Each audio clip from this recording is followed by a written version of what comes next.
Right, thank you so much. Welcome everyone to the Unlocking Section 3 Potential Effective Strategies for Procurement and Contractor Management webinar. My name is Annalyn Nesbitt Rodriguez. I'm with ICF and I'm going to be your moderator for today's session. Next slide, please. Today, we're going to first go through a few quick interactive questions, which will hopefully give us a sense of who's in the room and what questions you might have around strengthening your Section 3 strategies for procurement and contractor management. Then we're going to hear from a number of experienced professionals who have had success with procurement, contractor management, vendor management, and finding Section 3 business concerns. And they're going to share their strategies, which have been proven effective. We're going to have opportunities for Q&A throughout the session, so I strongly encourage you to input any questions into the Q&A box, so not the chat box. We won't be able to see those. That's just for the WebEx host, but input those into the Q&A box along the way so that we can be sure to answer as many of those questions as possible. Next slide, please. So please know that today's webinar is really meant to focus on procurement, contractor management, vendor management, and finding those Section 3 business concerns. If you have general technical or program specific questions about Section 3, please utilize these resources to get those answers rather than putting those Section 3 program specific questions in the Q&A box. There are Section 3 resources on both HUD.gov and the HUD Exchange, and we'll put those links in the chat box now so that you can grab them if you need them. You're able to ask a question through the Section 3 Ask a Question desk, and you can request more in-depth technical assistance through the HUD Exchange as well. So again, we're going to put those links in the chat box now. Certainly, if you have procurement, contractor, vendor, Section 3 business concern questions, then please go ahead and do input those into the Q&A box because we definitely want to make sure that we get those answered during today's session. All right, next slide, please. Okay, now let's go over to Mentimeter. You can go to Mentimeter by opening a new browser window or by pulling up your smartphone and going to your browser window there. Type in menti.com, so that's menti.com. Again, menti.com, and enter the code 39446320. You should see that box asking for a code and enter that code 39446320. I see some thumbs up already. That's great. When you're logged in, go ahead and hit that thumbs up button so we know that you're in and ready to begin. All right. And yeah, okay, so starting with our first question here. What is the best gift you've ever given or received? Just to kind of get to know who's in the room and so the best gift that you've ever given or received. I think for me, my father at one point got me a set of a string of pearls, which I love and I just hold really dearly to my heart. So, oh yeah, I see an engagement ring. That's certainly certainly one. My children, my daughter is absolutely the best gift of my life. So I understand that. Time, the gift of time. That's really an insightful answer, and um, I can't think of anything that's more important than time. Let's see here. Love, children, hand-picked flowers. That's beautiful. Would love hand-picked flowers. Oh, someone got a puppy. I see a puppy there. And of course, money. Always great just to give money and then I can buy what I want.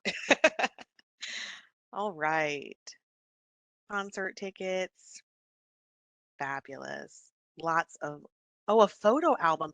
That's such a wonderful gift idea. So we're coming up on the holidays, and if you give gifts for the holidays, a photo album, wow, with some pictures in there is a great idea. Thank you all. All right, let's move on to our second question now. In which state is your agency located? You should be able to take your cursor and either pin yourself on the map here, or if you're on your smart device, then you can probably hit it or touch screen. Just tap that there. Really interesting to see kind of who's in the room, what HUD regions are represented.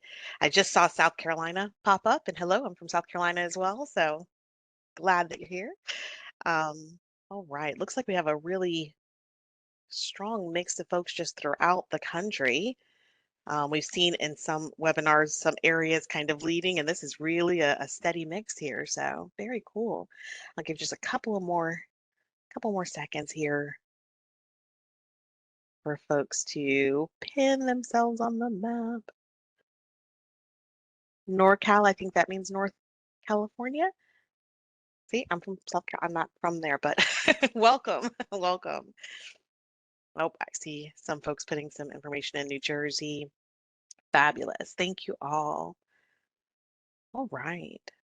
Let's move on to our next question here. All right.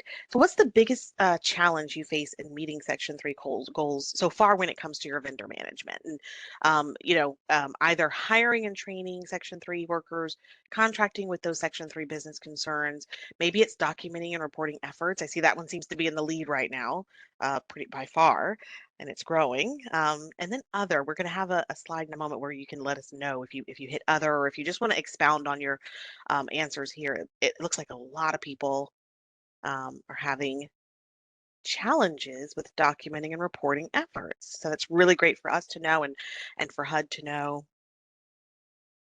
Thank you. That number is growing. I think it's clear. Okay.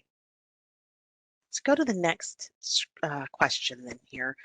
And here you can type. This is a longer response for you to be able to type. If you put other, please let us know what are your challenges. And if you want to just elaborate a little bit on uh, your challenges, even if it was one of the options that we had on the last screen, please do.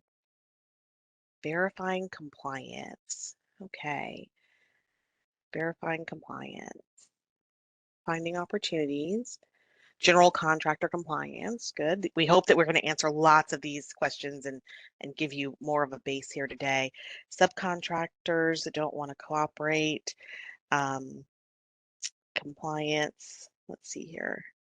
Proper documentation and tracking of labor hours. Um, all right, let's see here. I know tracking of labor hours, we may speak to that some today, but during our last session, and these webinars will all be posted within the next few weeks on the HUD Exchange, you might want to take a look at our last session where Laura Lind with the Idaho Housing and Finance Association told us about her labor hours tracking form, and that is on their website, and that might be a really good tool for you. Okay, teaching vendors what Section 3 is. We're definitely going to get to that today. Absolutely. Small county with few vendor choices. Hopefully, we'll give you some ideas today. Training and education, cooperation, documentation, getting people to fill out the certification forms.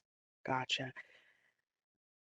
Okay, looks like there's just a lot of general compliance, contractor compliance, documentation.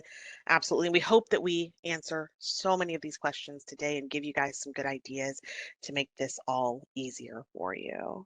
Getting weekly payrolls. Okay.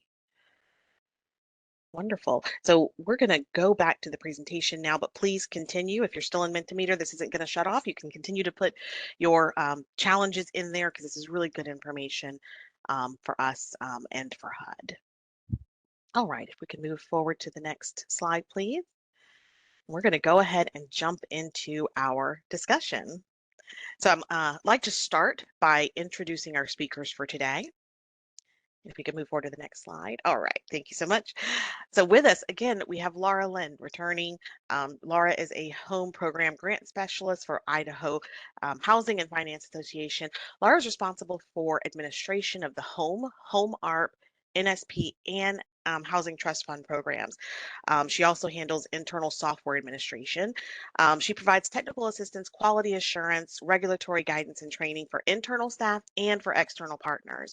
Laura's been the point person on Section 3 and has been instrumental in establishing the formal procedures, like I mentioned before, forms for the developers to use on the projects, and establishing a full section on the Idaho Housing Finance Association website for reference materials on Section 3. So really great website. We're going to put that link up at the end of today's session. And we thank Laura for coming back with us again. We also have Sonae Devan. Sonae, welcome back again, is a Section 3 and minority and women-owned business enterprise compliance administrator with the Housing Authority for the City of Los Angeles. Sonae has been an integral part of developing HACLA, the Housing Authority for the City of Los Angeles. We're going to call them HACLA throughout today's session. So Sonae has been an integral part of developing HACLA's Section 3 program since in 2014. Since then, she's overseen the program and is responsible for ensuring Section 3 compliance agency-wide, including working with businesses and ensuring that local Section 3 workers are provided with those employment and other economic opportunities. Welcome back, Sonae. We also have with us today Katarina Jackson. She goes by Kat. She is a HR and payroll specialist and Section 3 compliance for Portrait Construction. She's been there since June of 2022. She serves in addition to her role in human resources and payroll, Kat began working with Section 3 compliance, helping to ensure that the company meets all the regulatory and community-related compliance requirements. So welcome. All right. Next, we have Laura DeLela. She is a supervisor for the Resident Economic Empowerment and Sustainability, which is called REASE, for New York City Housing Authority. That's NYCHA. Laura joined NYCHA 29 years ago and has worked with REASE Job Generation Unit since 2001. She currently oversees a team of recruitment coordinators who are responsible for connecting qualified NYCHA residents to economic opportunities generated by NYCHA vendors. She also works closely with NYCHA Procurement Department and the Administration Department to review and approve those Section 3 and resident economic opportunity plans prior to contract award. So welcome. We also have with us from NYCHA, Guy Oliveri. Guy joined NYCHA in March of 2022 and is the Vice President of Procurement Policy and Performance Management in the Supply Management and Procurement Department. Guy leads the expansion and strengthening of vendor diversity through the HUD Section 3 and Minority and Women-Owned Business Enterprise Program. Guy works to improve procurement accountability and visibility for NYCHA staff and vendors through business processes, technology, and other initiatives. Lastly, but not least, we have Christina Gencarelli. She's the director of NYCHA's Vendor Diversity Department with over 15 years of experience working at NYCHA. And she is responsible for tracking and monitoring vendor compliance with NYCHA's Section 3 and the Minority and Women-Owned Business Enterprise requirements. Thank you all for being here today. We look forward to the discussion. And with that, I am going to, if we could move to the next slide. Go ahead and we're going to move into our first discussion topic for today, and that is procurement and vendor management. Procurement is an important tool that can be leveraged to help grantees meet Section 3 goals. So today we have Laura Lind, Sonae Devan, and Laura DeLela here, and they're going to talk to us about their organization's use of procurement and how they manage vendors to meet those Section 3 goals. With that, I'm going to go ahead and turn it over to Laura Lind with the Idaho Housing and Finance Association. Laura? Thank you. There we go. The first thing I wanted to talk about is those considerations when you are a state agency and there's very limited choices in contractors. Some of the problems or issues that we see is in limited choice. Some of the contractors may not be willing to work with the federal program requirements. And I listed a couple of things here. With Section 3, we go with self-certification, and we require our contractors to keep their own documentation on whether or not their employees are meeting the AMI requirements for Section 3 based on where they live. But some of our contractors, you know, especially in small rural areas, they don't necessarily keep very good paperwork. And I think that's pretty common as far as maybe not having, you know, documented workers. If they're small enough of a contractor, the administrative burden of federal programs, of the forms that we created to make this easier on them, it's still something that they can look at and go, well, I've got 5 other job opportunities that don't require this administrative burden, or I can take this one and try and get all of this paperwork through. Even if they do decide to work in low-income housing with us, we find that often those smaller contractors give us the most hardship when it's asking for forms, documentation, or um, copies of paperwork. Uh, the next point here, again, lack of skilled labor and availability. If we have a very competitive market as far as contractors, labor, pricing, we're going to find that there's just not that many people that are going to bid on our projects. Um, Distance. While we do a lot of multifamily construction, we also have a single family um, project. And that is maybe 2 hours away from the downtown area. And getting any qualified contractor willing to do the work, to go 2 hours away can be hard. So again, considerations are the size of the project, the distance from skilled labor, and trying to get people who will work with us and with the requirements. Next slide.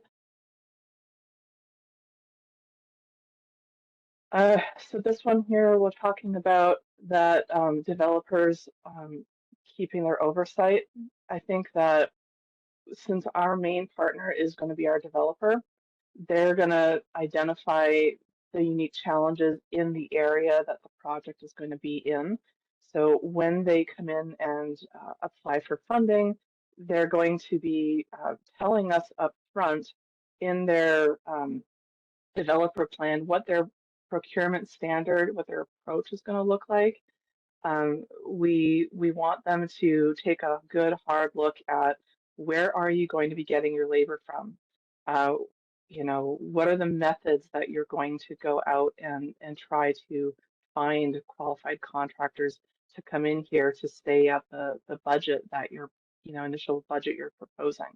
And I think that that is really that identification, define what procurement looks like. I mean, we have our standards as far as micro purchases, small purchases under 100,000 or contracts under 100,000. But, having the developer say, yeah, we're going to reach at least 4 qualified contractors before we make a determination on who's going to be coming in to do the work here. Um, Tell us as an agency what you plan to do so that we know what that oversight's going to look like and we can follow up with that. Next slide. Um, as I said, one of the things we require is a developer plan, and we provide a copy of a sample developer plan for our contractors or developers to take a look at and then use. We require in a response to our NOFAs that they have a developer plan in place, um, detailing out what they're going to do for outreach, for procurement, giving us all those specifics so we know exactly, what we're kind of getting into before we award any kind of funding or go down that road. And then again, we provide detailed training on our forms and our requirements. This happens in pre-construction calls usually, where we'll get into the call with generally the developer and the general contractor and go over the forms, specifically if anyone's new to those forms and requirements now. But talking about uh, what we require, walking through what they need to pass down to the smaller subcontractors, and really being available to answer questions. That's helped kind of take away the fear level, I think, that we've seen as smaller contractors kind of come in and don't know what is expected or how to meet those requirements. So that's been key for us. Next. So required forms, like I said, developers must submit a developer plan. they're going to identify their primary contact, and that's really for them and us.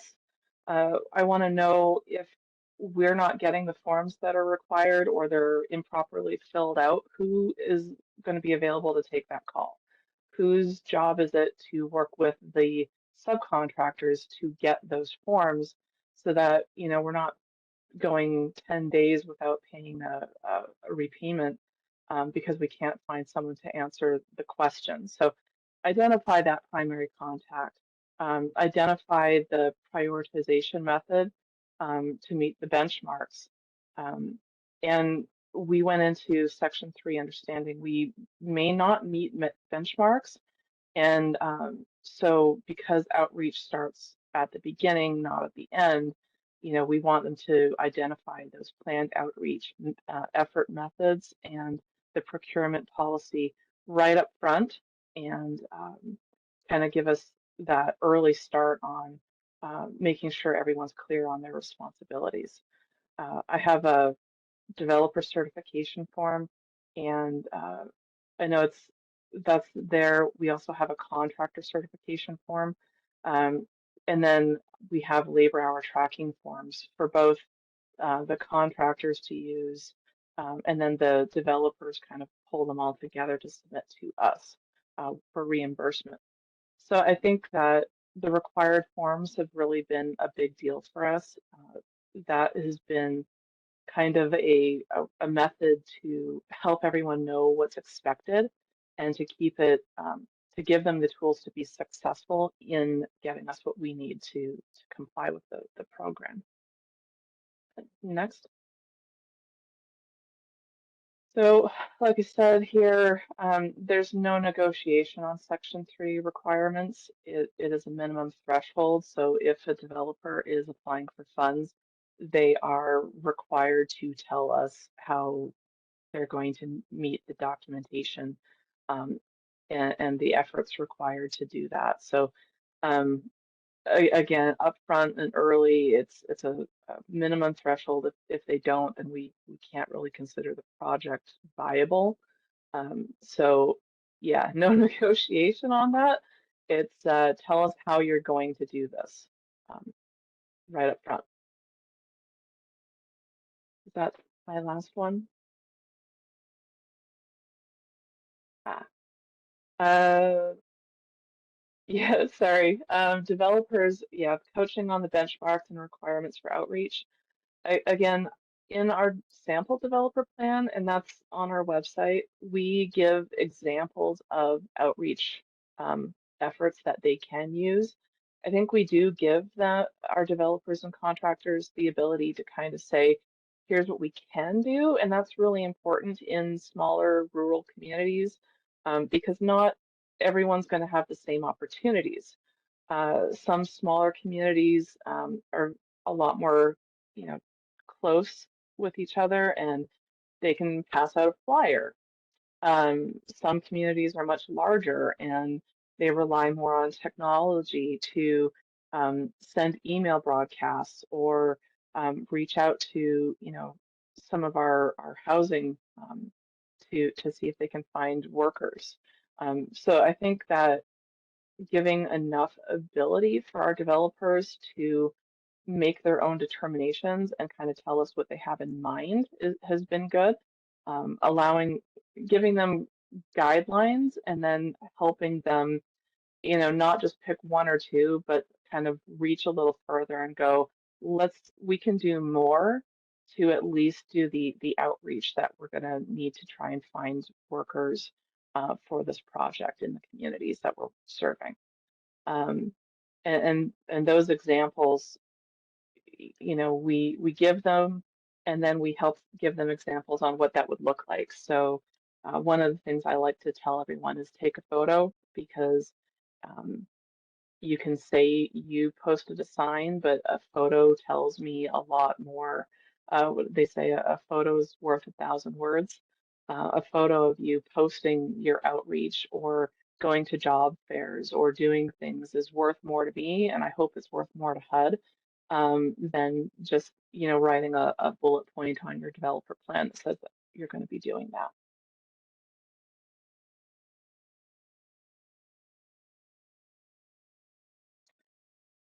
Certification. Contractors are required to self-certify their Section 3 status, and the known status of their workers in their employment. I think that that was a key provision in the Section 3 guidelines, is that we can accept self-certification, which means that, uh, at least for IHFA, we don't, um, I don't want to be asking for every individual worker's, um, you know, personal information on their wages and whatnot. And so accepting self-certification from the contractor who in all respects is getting paid to do this work. They're going to have their bookkeeping, or they at least they should. They're going to know roughly where the worker is living, so they can take a look at the AMI for the area that the employee is working. We provide a form to help them go through an annual certification of income for each employee that might be working on a project to help them kind of build that database of, here's all of our workers, here's the ones who are or are not Section 3, are they targeted, are they in the area of the project, so that when they go to fill out those Section 3 labor hour forms, it's should be just as simple as, here's our time cards, and yes, they are or are not Section 3 workers. And then taking their word for it, they sign a form with every reimbursement that says that they're certifying those hours are true. Again, forms are on our site. You guys can take a look at those. But I think that that's really, from our standpoint, the best we can ask for. Um, and then we ask that they maintain their records for at least 5 years after project completion, just in case we have to request anything down the line, should we go into a deep audit or something like that.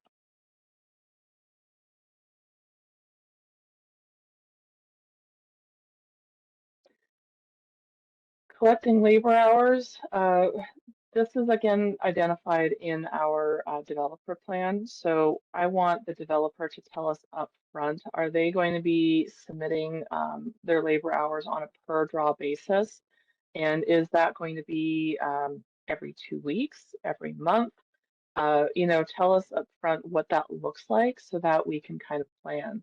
Uh, do you want to come in for reimbursement on costs every other month? In which case, we're going to be looking for the billing, and we're going to be looking for 2 months worth of labor hours. But I think the key here is, again, to tell us as the agency what that's going to look like so that we understand what we're looking for to be compliant in our own program.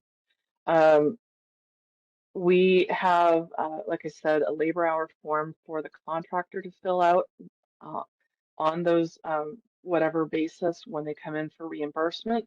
And then our developer kind of combines all of those, and they submit that to us at IHFA so that we can then take a look at those and verify to some extent, what's kind of going on. And let's say they say, on the first draw that staff employee number 110 is Section 3, but a month later 110 is claimed as not Section 3. That can happen, and then we have staff that will work with our developers and contractors to resolve some of those errors and kind of go, hey, the same business reported them as Section 3 here, but they didn't report them there, or vice versa. And let's clean up these forms a little bit so that they flow better. Of course, we hold a 10% retention on the entire project to make sure that we have documentation prior to coming to the end of it.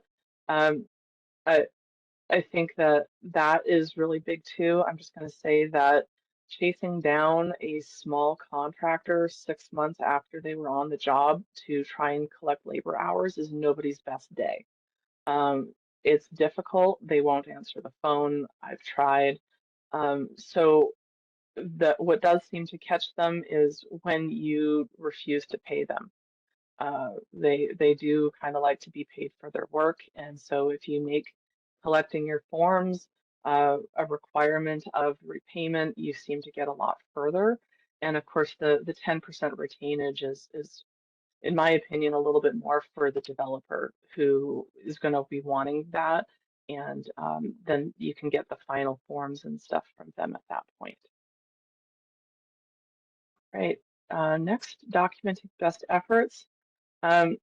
Again, outreach, we have our developers identify what their outreach plan is going to look like right up front. And that just means, you know, are you going to post a sign? Are you going to send notification to, you know, how many quotes are you going to try and get? How many, what's the area that you're working in? And are there any low-income housing in the area that you can try and, you know, reach workers? Are you attending job fairs? Tell us what you're doing so that we can approve that plan up front, work with you on those outreach efforts, and then know what we're collecting. If you say you're going to go to a job fair, then show me evidence that you did that. And I think that keeping communication clear between everybody, between us, our developers, our partners, all the contractors about what is required, that um, to satisfy the outreach efforts, and then document and prove is really the biggest deal. And so being clear at that early stage, talking about it, collecting the paperwork, and a lot of that happens even before you break ground.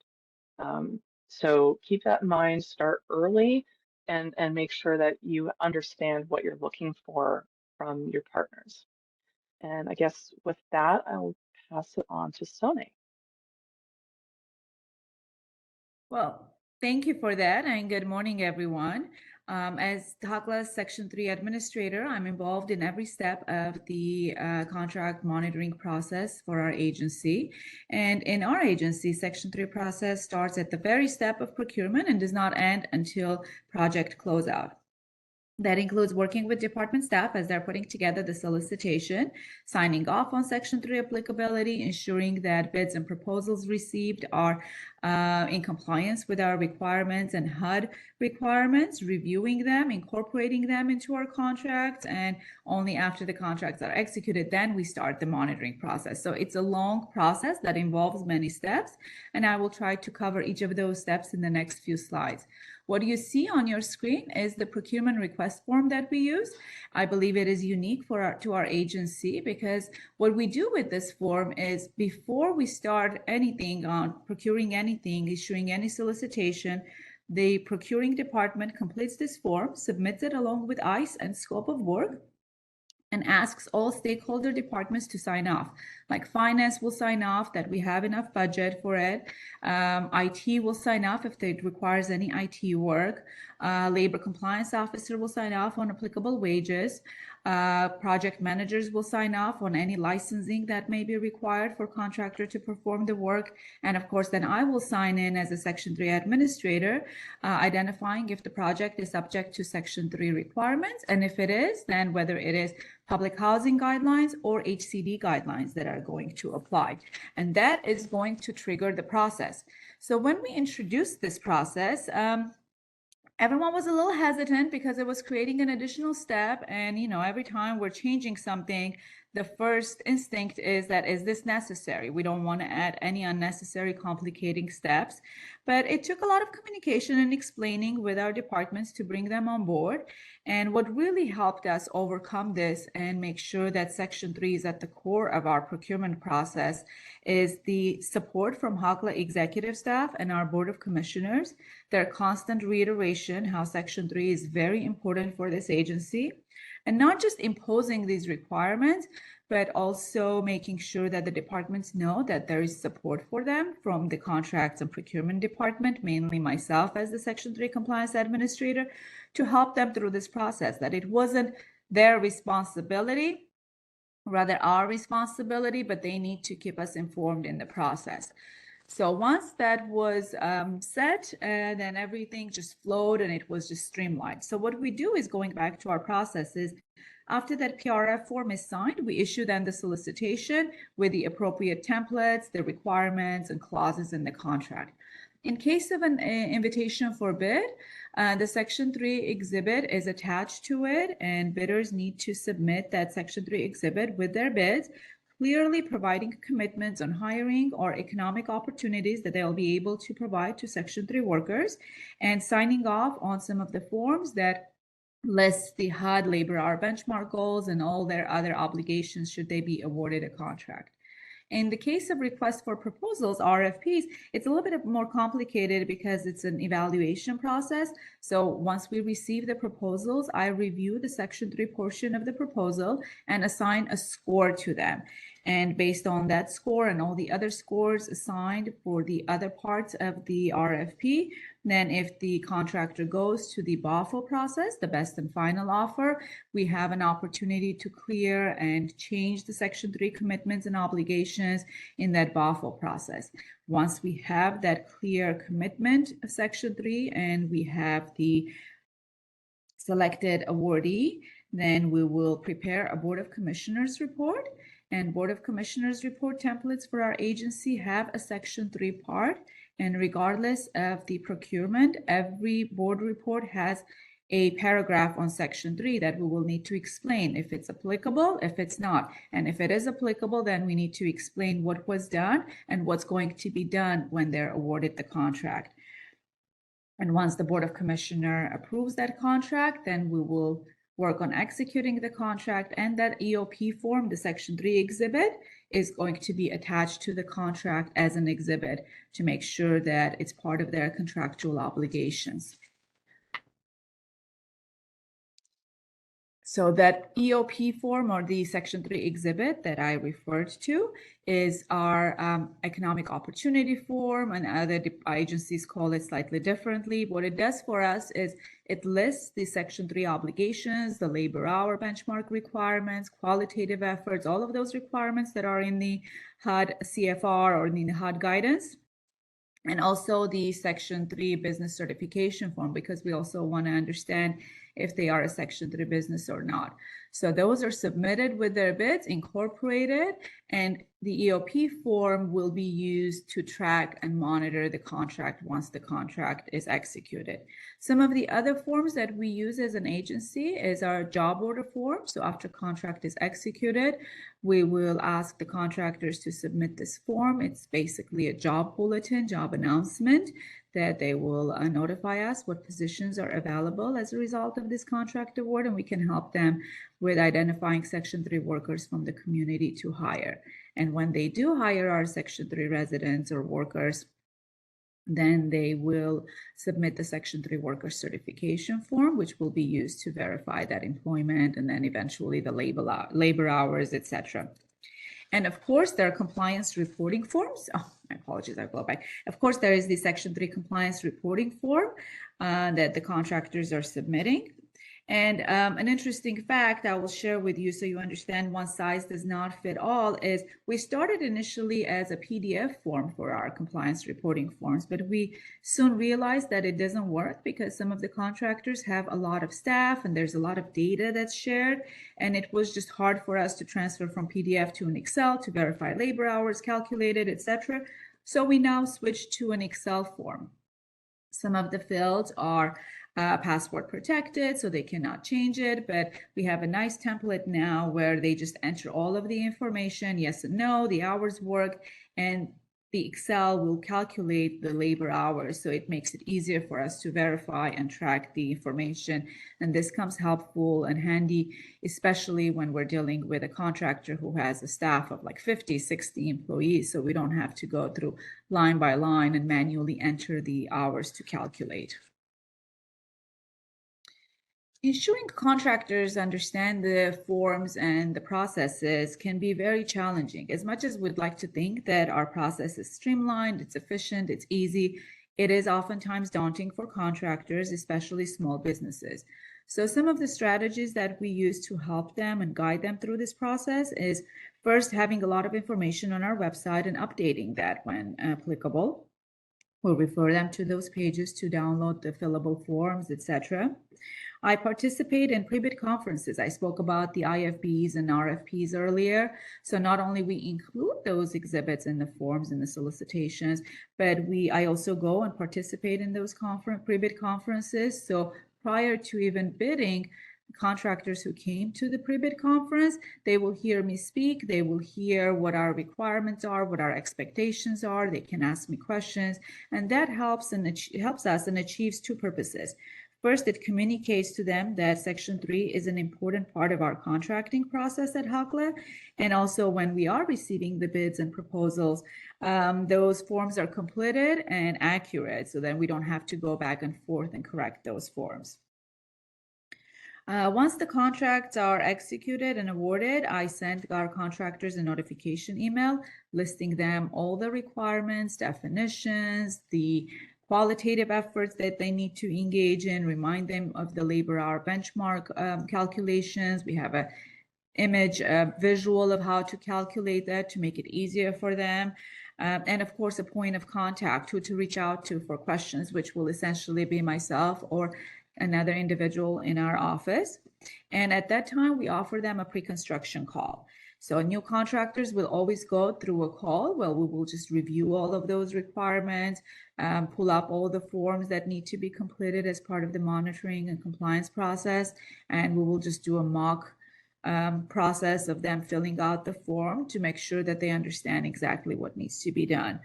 For returning contractors, this process is optional. They oftentimes take it if they have new staff, if they're already comfortable with it, they have done this in the past, we can skip it, but at least they have that notification email in writing. And our program is always evolving. We make some small tweaks and changes to our forms and processes based on the response that we get from our vendors. We don't change a lot. We're not there to just constantly change and confuse everyone. But for example, when I hear a question from one contractor and then that same question keeps coming up with other contractors, or I receive compliance reports with the same errors from different contractors, then we start reviewing our internal processes and think that maybe our instructions are not clear. Maybe the form could be amended and we can rework this slightly differently to make it easier for them. So in those instances, we change it. And then of course, we have to change it wherever we have the income limits noted or other annual changes that happen, right? Filling out forms and collecting the documents is always challenges. It's one of the hardest things. I think we can all agree to get contractors to submit documentations. And to help them with the process, we rely on a variety of methods. What we do is we ask them either to submit monthly reports or quarterly reports. And that's agreed upon based on the contract length and the scope of work that they are doing. We allow our contractors to attach their payroll or other time and attendance record as applicable. Some of you may know that large contractors use LCP tracker, so that's a good documentation to submit. Other small businesses may not have that, so they will submit their own internal other payroll documents and spreadsheets or any other template that they use or programs. And others will just simply certify it because they just do it manually, and that's okay as long as we have their certification and signature on the forms. And as I mentioned, we use Excel as the compliance report form to easily calculate and verify the data. And there are always some challenges. Strategies are always different based on the project. Small businesses have administrative challenges, so we help them. And oftentimes we just get on the phone with them and walk them through the process and help them to complete the forms. There's also a lot of back and forth and asking them to correct and highlighting and redlining things. But it's a process, and we walk through with them on the process and help them because we definitely want to do business with small businesses too. So we want to help them with the process. We don't want them next time to feel overwhelmed and not bid on our projects. Other challenges are privacy concerns often that our businesses and vendors express, that they do not want to share their employee information. because it involves, their name and address and pay rate, hire date, etc. So in those cases, we may allow them to list the employee, not the full names, but maybe the first name and last name, first letter, or employee number, etc. So we will work with them as long as there is enough backup documentation to verify and accurately assess the labor hours performed on the project. Again, so it's all based on a case-by-case basis. Documenting best efforts. Well, in addition to that qualitative data that we all need to collect, there's also a big push on the qualitative efforts that we work with our contractors to make sure that happens. And contractors attach their good faith efforts to their compliance reports, and we monitor that. So this could include email communications, the job order form I talked about, them submitting us the job order, getting a referral, sending us the interview notes of what happened, why they did not hire a Section 3 worker, or if they hired, whom they hired. A lot of times we ask them to submit photos. I think that came up earlier in some of the other trainings and here too, but photos speak a lot, like it says a lot. So if they submit photos from the project side, that's wonderful. That could be also a best effort documentation, sign-in sheets from participating in various events, and also just a small, simple narrative. It doesn't have to be anything fancy. I always say, again, being mindful of administrative challenges for some of the contractors. It can be bullet points, it can be full-on sentences, it can be something very simple in an email or company letterhead, whatever works for that contractor. Just giving us some of the information of what was done, and equally important, the challenges that they encountered.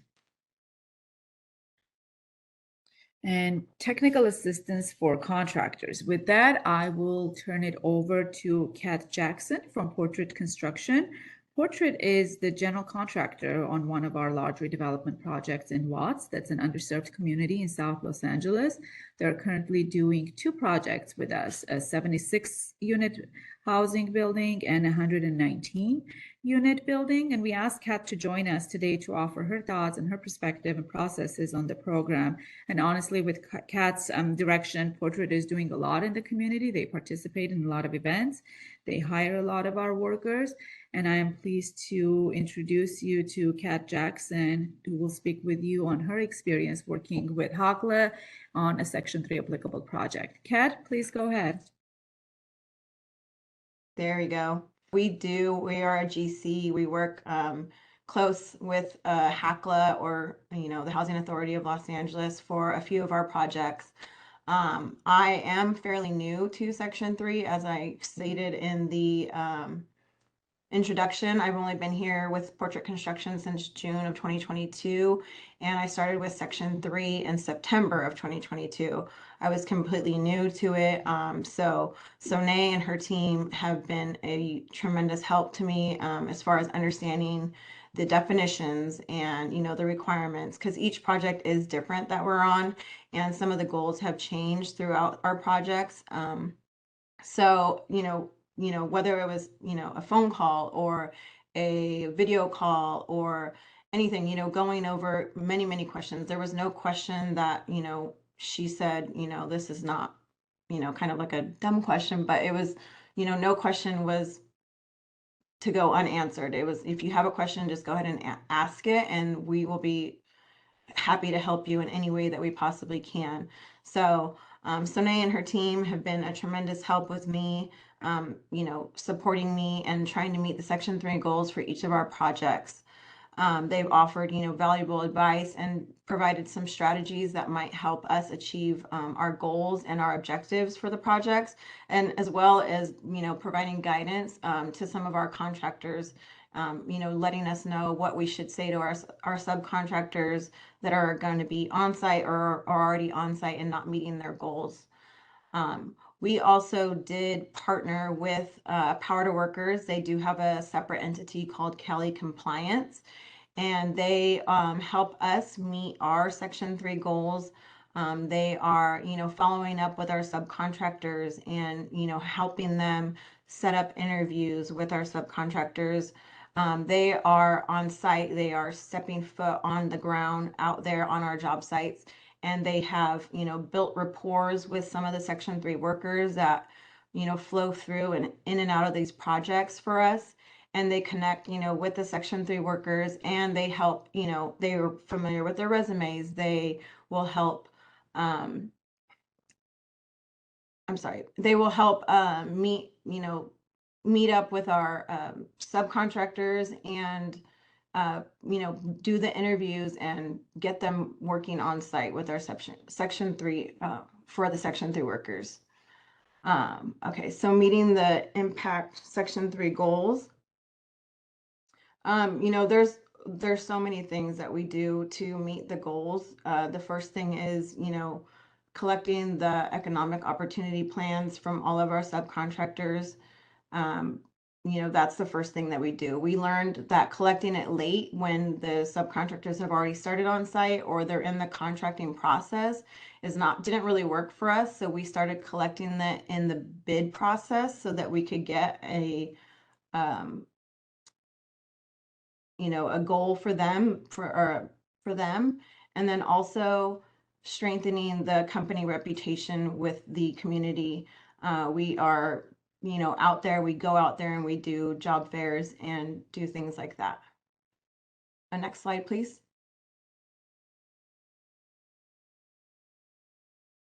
Okay, so as I stated, collecting the economic opportunity plan and after contract award was not working out for us. So we did start having our estimation team send that out to the subcontractors that were wanting to bid on our projects. It helped us tremendously in our most recent project, and I highly suggest that something like that be put out for all projects, so this is the way that you're getting a commitment beforehand. And if it came back that they weren't committing to any of, hiring, then we would kick it back and tell them that we can't accept that in the bid.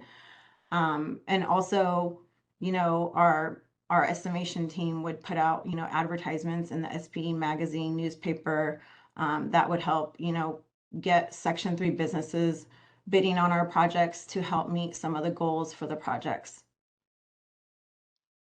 As far as hiring and training, we do our best with what we can, whether it's working with HACLA and they have a worksource center where they can refer candidates and we can see their resumes and we can try and best fit, what, Section 3 worker would go with, what subcontractor would work best with them.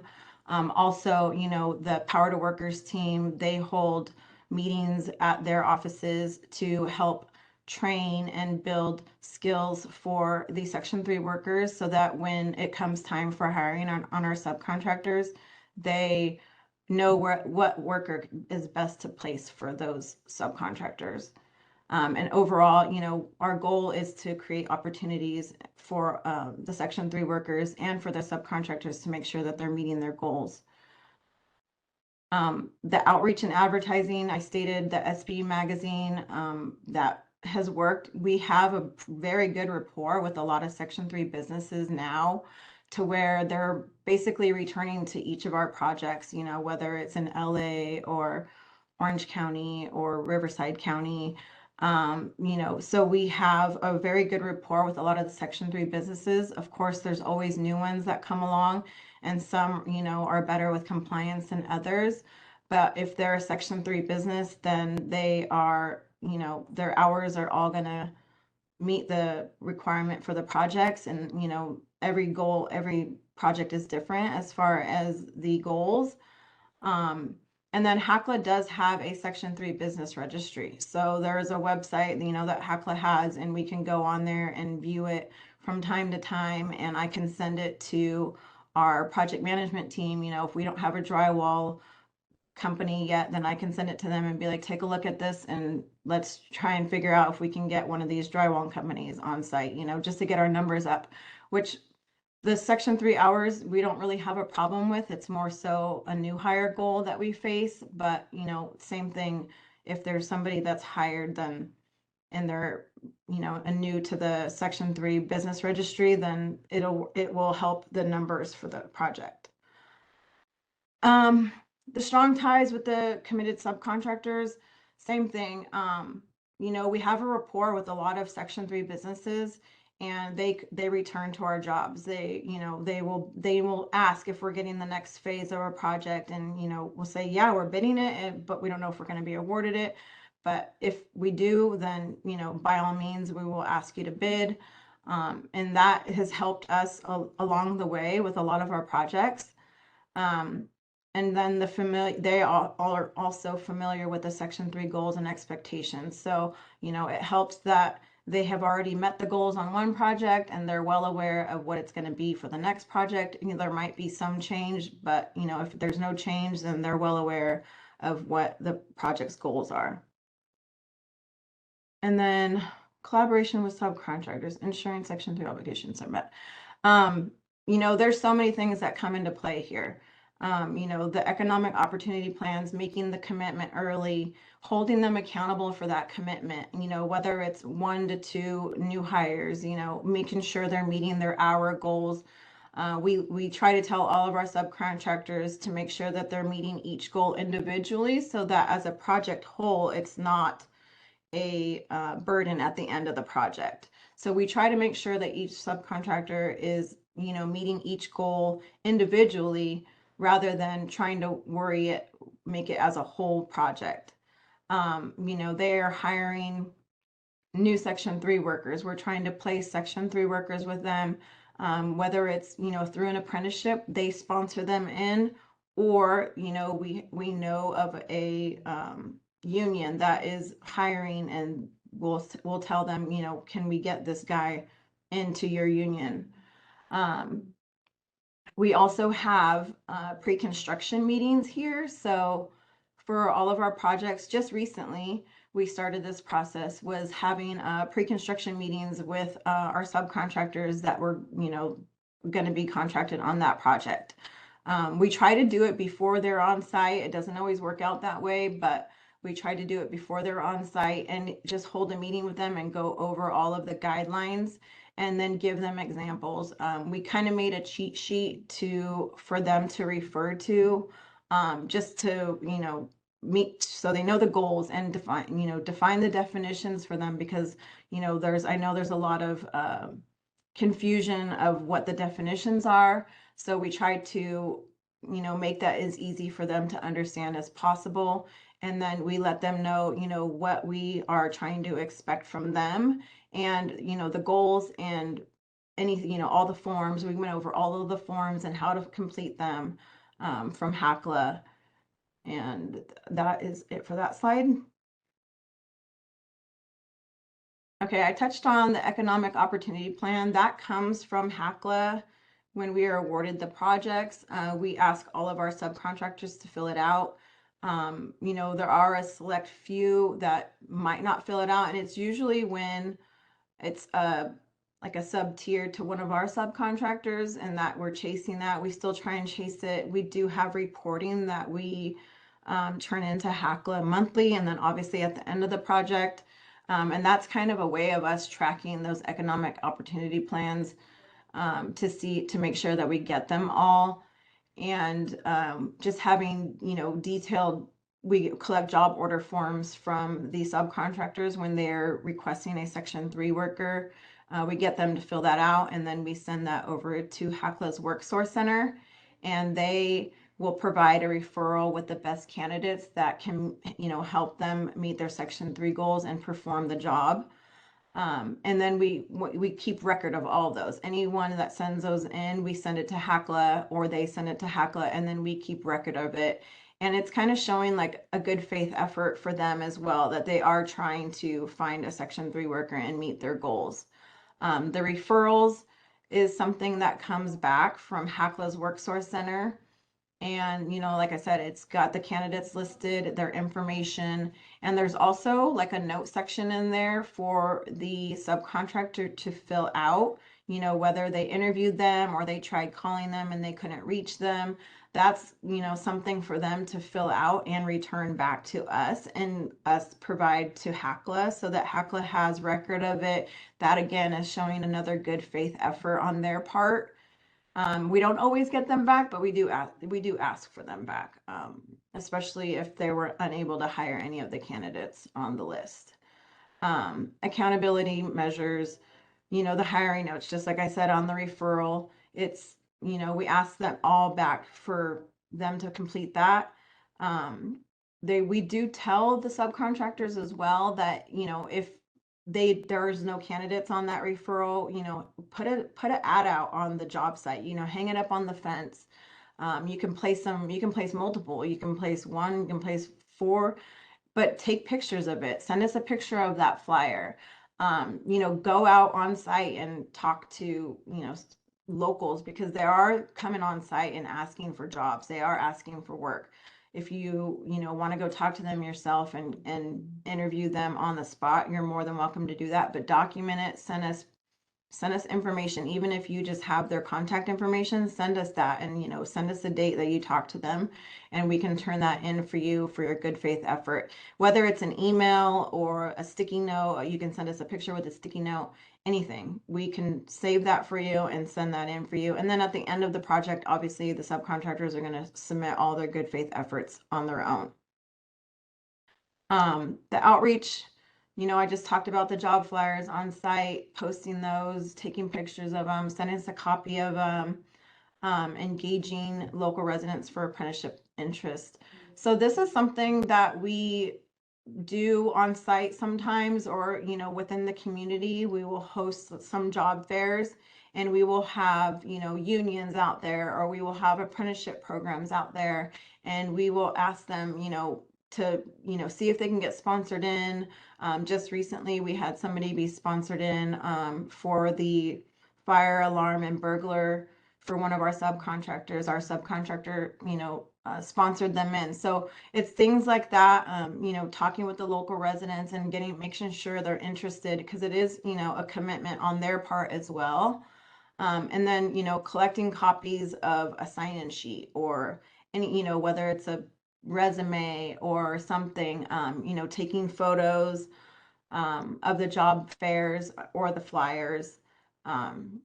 And then, yeah, job fair participation. We ask, some of our subcontractors, we will ask them to come participate, whether they are already on site and not meeting their goals, or if they're going to be starting on site soon, it's best that they, hire before they're ready to start on site. And then this way they are ready to go and they can help meet their Section 3 goals, right off the bat. Wonderful. Thank you so, so much. There's so much great information that you have to share with us. We appreciate Thank all you. of that information. And we're going to move forward now to the next slide. We'll turn it over to Laura DeLayla with NYCHA. Hello, my name is Laura Jalella. I am a supervisor in the Resident Economic Empowerment and Sustainability Reese office. It's great to be included in the webinar series. I'll talk about how NYCHA reviews its Section 3 and Resident Economic Opportunity REO and other Economic Opportunity OEO plans. The NYCHA Section 3 and Resident Economic Opportunity Plan, Section 3 and REO, is the contractor's plan for meeting the Section 3 numerical goals and employment and training goals. It is important to note that the Section 3 and REO plan is included as part of the bid document prior to award. The Section 3 and REO plan includes the contractor's projected labor hours for total workforce, Section 3 workers, and targeted Section 3 workers. At a minimum, contractors are expected to project 25% of the total labor hours for Section 3 workers and 5% of the total labor hours for targeted Section 3 workers as per HUD's Section 3 benchmarks. They include plans for recruiting Section 3 workers. An acknowledgement to outreach and recruit Section 3 business concerns for subcontracting opportunities, a designated Section 3 point of contact for the vendor. And it is important to designate a point of contact who is familiar with the projections in the plan and is able to make decisions around job opportunities and hiring. Even if a contractor does not project labor hours worked by Section 3 workers or hiring new employees, the Section 3 and REO plan must be completed. NA is not an acceptable response on the form. The Section 3 and REO plan must be reviewed and approved by NYCHA's Reese office prior to contract award. A bidder may be determined non-responsive if the Section 3 and REO plan is incomplete. And NYCHA Reese can be used as a resource to support vendors around recruitment and outreach.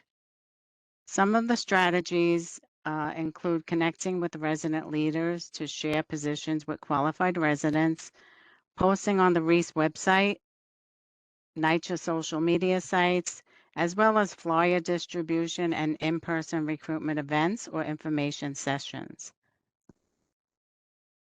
We also work closely with Reese workforce development and training partners to connect residents to these opportunities. And note, the contractors are also required to conduct their own outreach. We encourage that strongly. Next slide. So the Section 3 Other Economic Opportunity OEO plan, in the current state, NYCHA Section 3 OEO plan must be completed by a bidder for a professional services contract in excess of $250,000 only if a bidder does not project labor hours for Section 3 workers in the Section 3 and REO plan. Some types of professional service contracts include architectural, engineering, construction management, legal services, accounting, and marketing. The OEO plan must be completed in addition to the Section 3 and REO plan.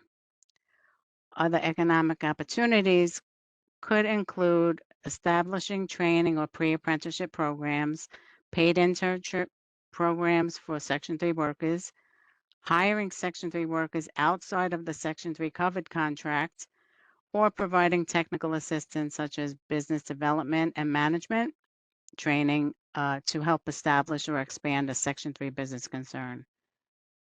Contractors can utilize existing internship or training opportunities already established within their company, or they can utilize Reese's support to build out a program. Next slide.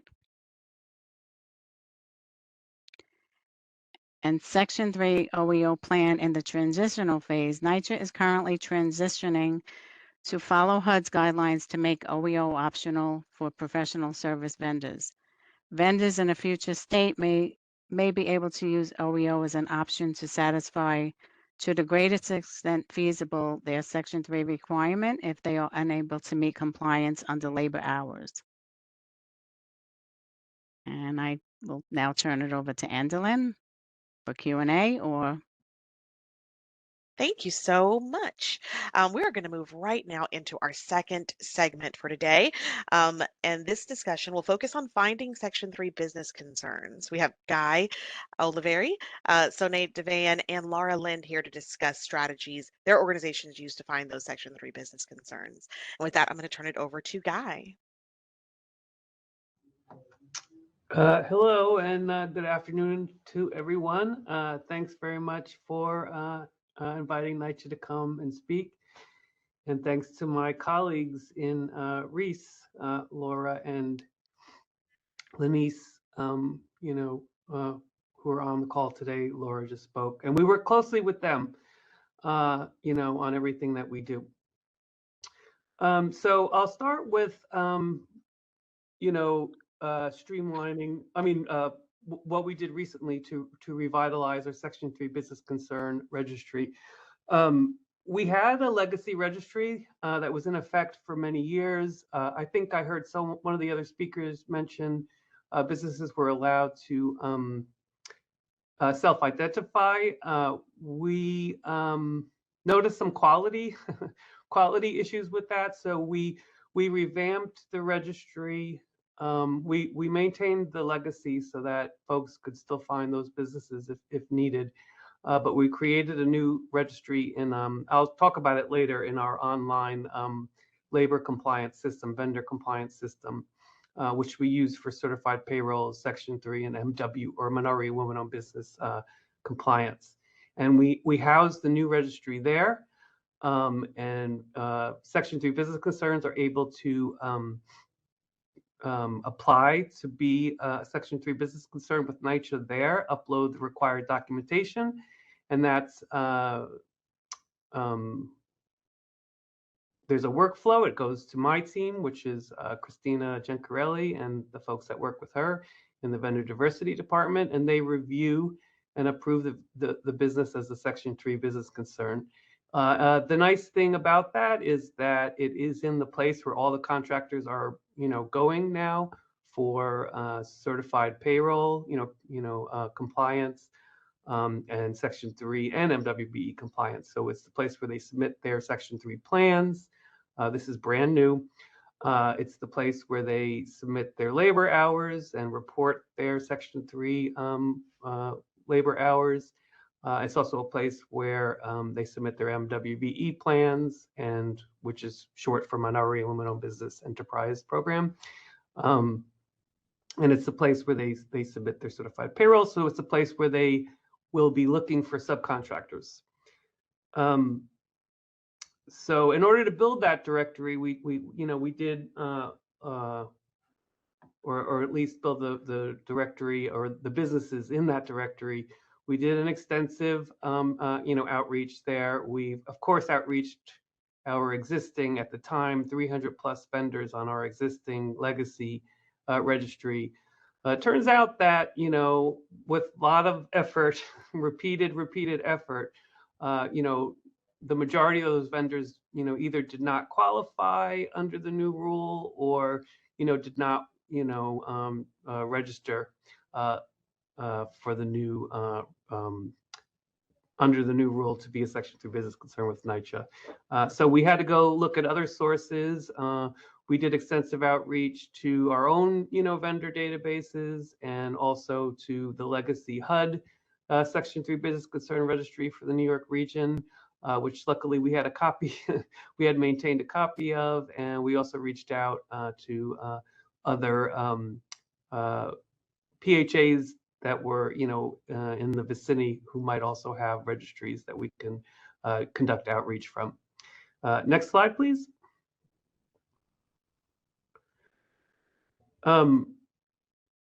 So one of the things that we do, to support Section 3 business concerns and MWBEs. One thing we noticed early on is that a lot of the efforts that we were making for MWBEs, we were also making for Section 3 business concerns. So wherever possible, we try to combine our efforts. So if we're doing, outreach or holding an event or, answering questions, technical questions, we try to open that up, to all of our vendors and try to, consolidate our efforts there. And, I know we're a large housing authority or the largest housing authority, but, we have the same resources constraints that probably everybody else, here today does. So we try to do the most with what we have. We have something called the Section 3 and MWBE first policy. So I know mostly we've been talking about the larger procurements and the subcontracting opportunities, but we also have, a good amount of opportunity in the smaller procurement area, what we call micro purchases. So we have a policy there where we preference Section 3 business concerns and MWBEs first over other businesses. And when our departments are looking for vendors on these smaller purchases, they either have to identify an S3BC or MWBE for award, or they have to complete a tracker, which documents the efforts that they made to look for one. And so this is actually, and we've been also tracking our results. So we do definitely see that, our policies and processes have, that we've implemented have definitely made a difference in this space. We, of course, on the larger, the larger procurements, we have, the requirement. Obviously, the vendors have the Section 3 requirements to meet the labor hour benchmarks, but at the same time, they have a requirement to subcontract to MWBEs, so vendors do understand that there is an expectation that they will be subcontracting. So there, again, there's another opportunity to kind of dovetail efforts for Section 3 business concerns and MWBEs. And we always like to remind our vendors that 100% of labor hours subcontracted to Section 3 business concerns count towards their benchmark. Next slide, please. So, for all open competitive, procurement, we outreach for each procurement. We identify the right pool of Section 3 business concerns from our registry and also from our MWBE registry, which is actually not NYCHA's own registry, but the city's registry, but that's the one that, that we leverage. And by the way, both our own Section 3 business concern registry and the MWBE registry are brought into our labor compliance tool for vendors. So vendors have that, access to that within, our online tool.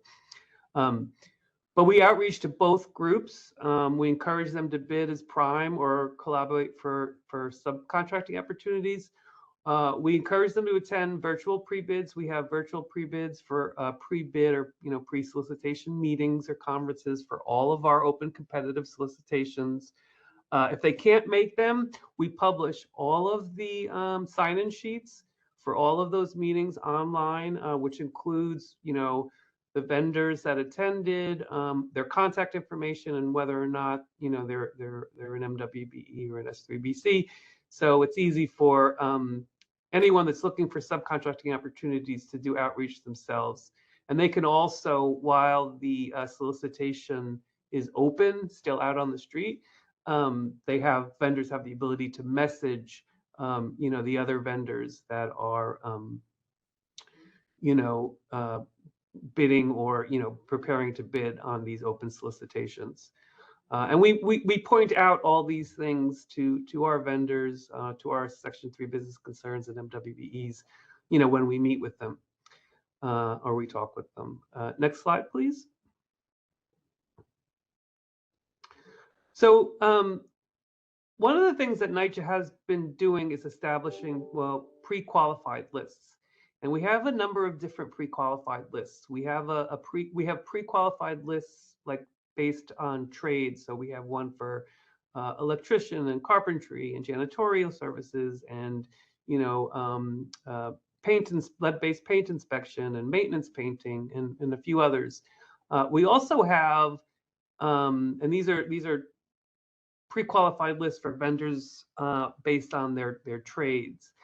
We also have a list for responsibility for micro-purchase vendors. Now, establishing these lists is work to maintain these lists, but it does save, all the time down the line when vendors are pre-qualified. And so not everything has to be done, in the critical path or in the moment of each individual solicitation. But one of the things that this has allowed us to do is create lists. And on these lists, we're able to, so we built, reporting tools internal for our NYCHA staff, including, Power BI dashboards, where we pull all this information together, whether or not the vendor is a Section 3 business concern, an MWBE, and whether or not they're pre-qualified for, responsibility on the micro PQL or a trade.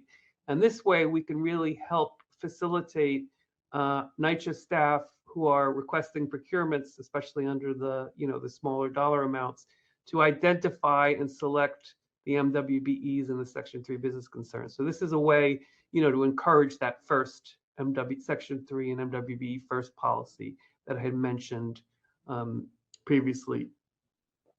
And I mentioned here about, how we published like a guide about step-by-step how to respond to one of our solicitations.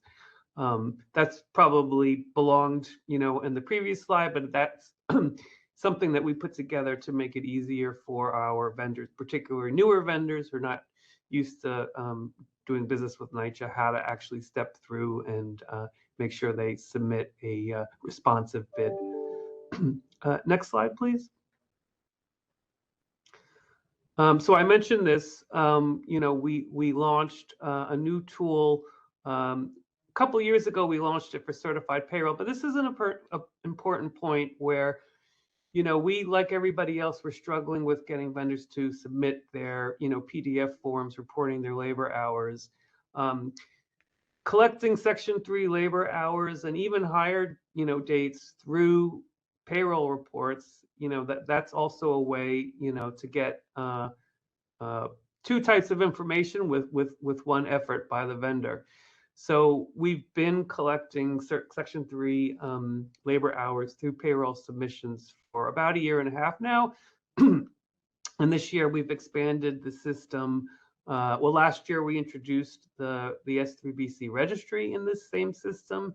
And now this year we're expanding the capabilities so that vendors could submit, like I said, Section 3 and REO plans and OEO plans, and also the MWBE plans, and then also all of their prevailing wage labor hours and non-prevailing wage labor hours. That's what's new with this latest rollout, and also beginning next year, payments to MWBE subs. So we've consolidated all of that in one system, and hopefully, I still know that we'll have a lot of work to do to make sure that we're keeping our contractors, in compliance, but at least we'll be in a position to have data, information, visibility into what's happening, and we'll be able to be more targeted with our outreach and with our follow-up on our vendors. Next slide, please. When I was reviewing this slide, I realized the one thing that we did not put on the slide was the live events we do. So we do, in addition to everything I'll tell you about here, we also do 2 live events a year. And again, like I said earlier, we do our events are no longer Section 3 events or MWBE events. They're Section 3 and MWBE events. So we invite everybody. And I think one thing that's proven successful for us is that for these live events, we always try to have a focus. So it's not just a whole wide open event with a bunch of tables and a bunch of people walking around. So for example, in our most recent event, we targeted our PACT program, which is a RAD, a federal RAD. And so we focused on that pool of developers, and we invited businesses there to talk to the developers, and we gave some important information about our PACT program. So on top of that, we do office hours, virtual office hours, which is a good way to make the most of limited resources. I mentioned this right when I got on. We collaborate very closely with, I'll say Reese, but that's Laura and Lanice. That's the Resident Economic Empowerment and Sustainability program or department, sorry, here at NYCHA. And they're the department that works closely with contractors and connecting them to residents and connecting residents to opportunities. So, here in procurement, more on the compliance side, the more we work closely with them, the more we integrate our activities, the better, success we see and the better outcomes we see. So they have a lot of programming to support residents, whether through employment or business, developing their own businesses. So we do, collaborate with them. We present at their events. They have workshops, and they have actual programming, like multi-week programming. And so we try to collaborate with them and speak to graduates, help them to register, yeah, we just have to work closely with them, because I think that's what we'll see better outcomes. And I think, yeah, we also do, like I mentioned, we also do ad hoc one-on-one. We're always here to help or support. It's good for vendors to have a place to outreach to, outside of, an event or a meeting. So Is that the last slide, or is there one more? Documenting outreach efforts. I know this. I saw when we did this quiz earlier that everybody has a problem with this. When we do for each solicitation, that becomes outreach to Section 3 business concerns and MWBEs. That becomes part of the procurement record. We can always call that up. We use tools like Microsoft Bookings for meetings and stuff, and so we're able to track who we outreach to, and then later on by teams whether they attended. We have our tracker that our first policy tracker that requesters inside of NYCHA are required to fill out. Yep, and then we have other longer term efforts in the way, like mentorship, and through that programming and those efforts we'll be able to document, and naturally through eComply we're maintaining a record of contractor compliance, whether it's from the plan at the outset or later on with their submissions, their labor hour or economic opportunity outcomes. And I think it's one last slide of making the most of little with limited resources. Okay, we will do that very quickly. We're running a little low on time, so we'll do that, and then we'll turn it over back to Sonae.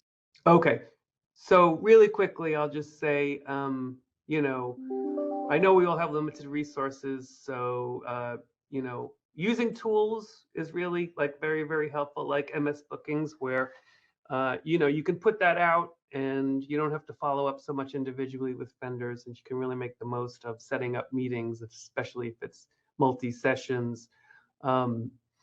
Putting things on websites. I know developing FAQs is a lot of work, but once you do that, you have a place for vendors to go, and you don't have to answer so many individual questions. And I think with that, I will, happy to answer questions later, and I'll turn it over to Sonae from HACLA. Thanks for your time. Thank you, Guy. So we have established partnerships with various organizations for our Section 3 and MWBE outreach, and we do those throughout the year. We participate in business outreach events that are organized with the city or the county, because we don't always have the resources ourselves to do it. So we are partnering with others and piggybacking out of those events. We're also partners with our local Chamber of Commerce, various business source centers, and Valley Economic Opportunity Centers, and other organizations in the area that provide support for local businesses. So we go and participate in their events. And we also conduct our own internal procurement and contracting sessions, similar to what my colleagues at NYCHA talked about. And we cover topics such as vendor registration, contracting process, and accessing our open solicitations and the requirements. And Section 3 is a big part of these sessions. But we also hold specific Section 3 training events for our vendors. And usually these Section 3 training events are scheduled around the same time that when their labor hour compliance reports are due, to make it easier for them to understand the requirements, to have a refresher before they submit their labor hour benchmark reports. Next slide, please. And then we also do have a Section 3 business registry. We had one under the old rules. So then when the rules were changed, we just updated it. We reached out to every single business there and asked them to recertify under the new rule. We also looked at the HUD registry and certified those Section 3 businesses from HUD registry who were local to our region under our own registry. And then we just continuously update our database. Our database is posted on our website. We update it on a monthly basis, and we continuously add or delete Section 3 businesses from the list if they are no longer recertifying, if they say that they no longer qualify. And the way we add more Section 3 businesses to our database is just through these business outreach events that we participate throughout the year, and also from the bids and proposals that we receive when we are putting out solicitations.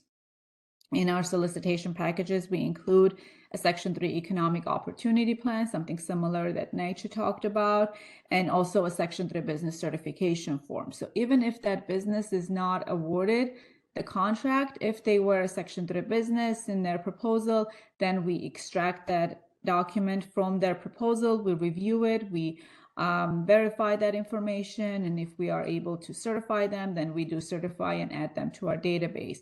And we use that database to contract out directly under HACLA contracts with Section 3 businesses, and also to notify our contractors and developers about the registry so they can use that as a resource to subcontract with Section 3 businesses. We also do our Section 3 vendor registration as a method to outreach with Section 3 businesses and certify them. So with that, I'll turn it over to Laura from Idaho Housing and Finance.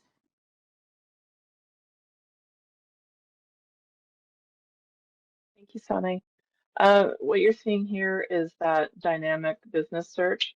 And when the opportunity portal kind of came down, not that we had a whole lot of businesses that were on there, but we were looking for another way to do some kind of search method where we could help our partners identify businesses to solicit bids from. And our partners at HUD said, hey, you should check this wonderful site out. And so this is one of the methods that we provide to our partners to do some of that outreach. I know that in Idaho we've had limited success. I think the struggle is getting small contractors to certify themselves on these websites. But I think that's why we primarily focus on self-certification through our forms. But I did want to put this out there.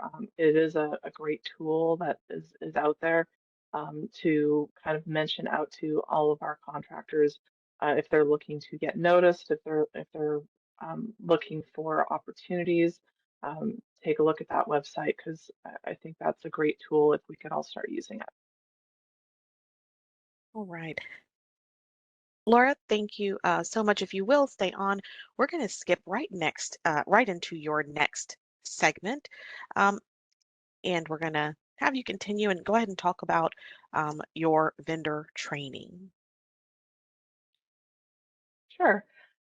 When the new rule came out, we quickly decided that what we wanted to do was meet with all of our partners, our developers, who we've been working with for years, and go over Section 3, identify those definitions, let them know where this applies, what this is going to mean to them.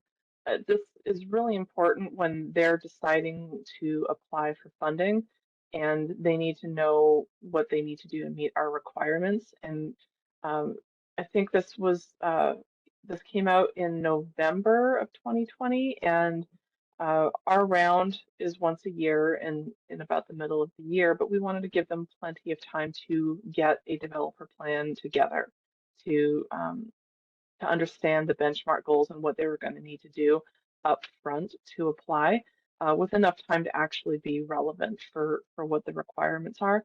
So we hosted, I think it was 5 or 6 webinars where I talked at length about the requirements. We talked about what qualitative efforts were going to look like.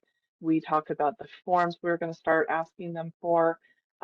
Following that, we have hosted pre-construction calls with all of our developers and general contractors, again, reviewing those expectations, reviewing the forms that we're requiring, talking to them about the developer plan that they submitted, verifying the efforts that they are either going through and or are working on at the time of the calls, and then following up with them through the course of the construction as they put in those draw requests, submitting those forms and kind of working with them really closely to provide training to them along the way to make the process really smooth. I think one of the things that I'm excited about too is we're talking about trying to put together other types of training videos where we can walk through our forms and they can access that on their own schedules. So not necessarily requiring us to get on the phone and walk everyone through that, but we're talking about other training methods to provide them the content to help them be able to pass that along to their partners and kind of streamline the vendor training.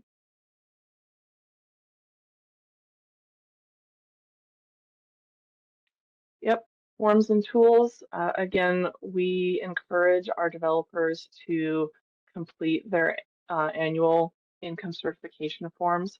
That's annual because HUD does change some of the numbers based on, you know, updated income information annually. So we give them the forms and we say, hey, take a look at this, get it done early, identify who is and who isn't a Section 3 worker. Are they a targeted Section 3 worker? This will help you fill out those labor hour certification forms that we require to start processing draws. You know, and then for our developers to compile, we have a tracking spreadsheet where they can take these certified hours from the contractors and pull it all together so that it makes it easy for us to kind of track on a monthly or per draw basis. That kind of keeps it all together, and spreadsheet is great for pulling those numbers together to tell us where we are at with our benchmarks. That kind of gives everybody that snapshot of where we're at in the process, and you know, keeps us all informed, I guess, is what we're going for here. Andalyn? Thank you so much, Laura.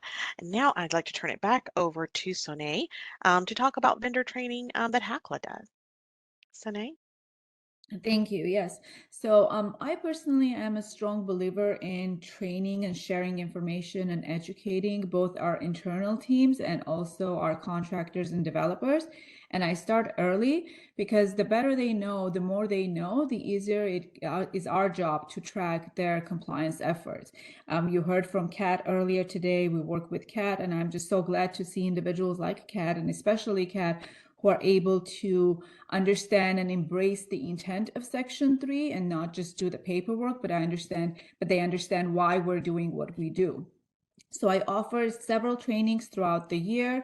Those can be large trainings with a group of individuals who are subject to submitting labor hour reports or just submitted bids and proposals, the pre-bid conferences, or one-on-one time. So I spend a lot of time with vendors, communicating with them, going over the forms with them, how to complete, because some of the smaller businesses have administrative challenges. They're not able to complete the forms as easy as we think they are. They're not easy and very understandable to them. So I go step by step over those forms and train them how to submit them, when to submit them, and it gives them an opportunity to ask us questions so then we can internally assess, you know, how we can be better, if we can reward some of the fields differently so then they understand it better. And all of our forms and trainings, they have like either a guidance page or instructions tab if it's an Excel form, so then they can just go back and review the Section 3 worker definition, targeted Section 3 worker definition, the hiring priorities, etc. We also provide mapping tools for our contractors to identify the 1 mile radius for the project. And all of this is done throughout various and different trainings. We may even do like 1, 2, 3 trainings per project until the contractor feels comfortable. Next slide, please. And, you know, we do a lot of partnerships with our developers. We approach things differently for the contracts that are subject to under the public housing operating or capital funds, because those are like one-off contracts. But with developers, it's a longer term partnership. These negotiations and communication starts before signing any agreements. And then we want to make sure that they understand it well enough that they're able to pass those requirements up to their subcontractors. We hold pre-construction conferences. And also for these larger projects, we have quarterly or monthly meetings All of the stakeholders are on these calls. We update each other on the project status. We review the numerical goals, the benchmarks that where we are now, and identify any gaps, any issues that can be corrected at this point, instead of waiting at the very last minute when it's too late. One of the unique things about Section 3 is that once it's passed, it's passed. You can just not go back and fix the hours. So that's why we have continuous communication and efforts to fix things and to change our practices. On larger projects, we also have what we call workforce groups. These are several developers, local organizations, our worksource center, and others. And we will again collectively talk about challenges, the methods we use to be successful, and provide each other various resources to be successful. Andalyn, I'll turn it back over to you now. Right. Thank you so much. Thank you to all of our speakers for coming on today. I know we had a jam-packed session today, lots of great information. And I apologize, we were not able to get to Q&A today. We definitely wanted to. Please know that responses to the questions that were put in the Q&A will be emailed. So we're going to get your questions answered. That's really important to us and to get those to you.